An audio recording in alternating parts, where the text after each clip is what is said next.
what does this partnership aim to do? And is it exactly alike from what you're seeing in New York?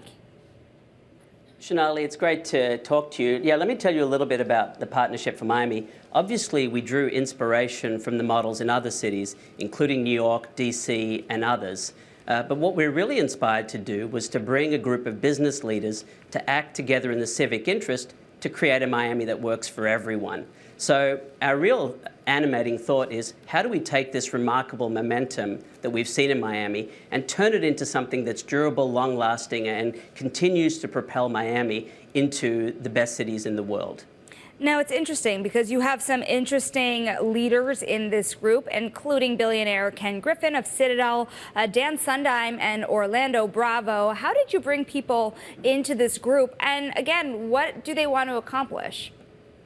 Yeah, look, as you said, finance has obviously been moving down to Miami as an industry, but what you see is a real diversity in the economy. And our goal was to bring together, let's call it the new Miami, people like Ken, Orlando, and Dan, and put them together with the existing business leaders who've been responsible for Miami's growth and prosperity over the last 10 or 20 years.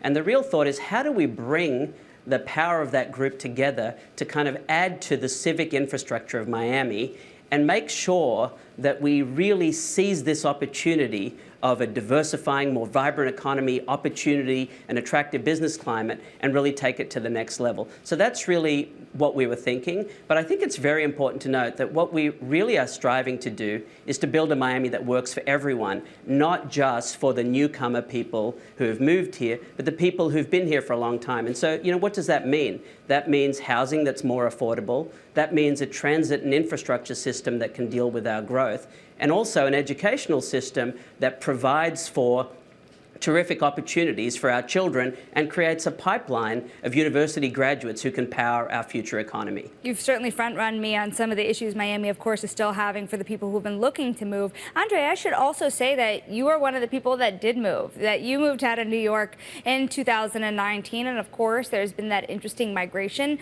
I've got to say, some of the people that I know that have moved have spent an ample amount of time back up in New York City. How sustainable is this move? When you think about people that are coming newly to Miami, who are they? Well, look, I think they're coming across a range of different sectors. They're clearly coming in finance. They're coming in the VC and the tech community. They're coming in private equity. They're coming to expand our already strong sectors in healthcare, real estate, tourism, hospitality. And as you know, Miami's really emerged as one of the global centers of sports and culture. So this is a story not just about one sector, but about many sectors. But I think what we're all realizing is there's, as much as our trajectory in the last 5 to 10 years has been unprecedented in America, our success is not guaranteed and our future story is not yet written.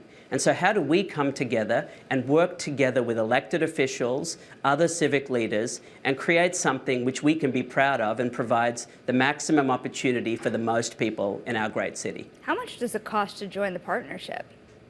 We've all contributed at a meaningful level and made a commitment for the next 3 years. And the goal is to be able to fund an executive director, a small staff, and a series of activities that put us at the center of the conversation.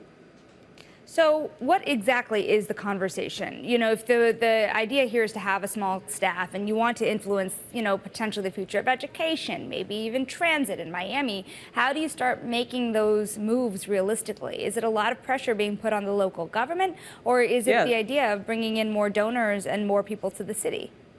Look, I think that's an excellent question. What we've sought to do is to start by saying, well, what does it take to be a great city? So we actually today have released a report in which we lay out what we see as the 10 attributes of a great global city. Then we've said, look, let's take an honest accounting of where we are against those attributes. Where are we doing very well? For example, we have the lowest unemployment rate of any large city in America. We have the top performing school district of the top 5 urban districts, and so on. So we've laid that out. We've also laid out the areas in which we're challenged. So areas that I've mentioned, like affordable housing, transit, and some aspects of education.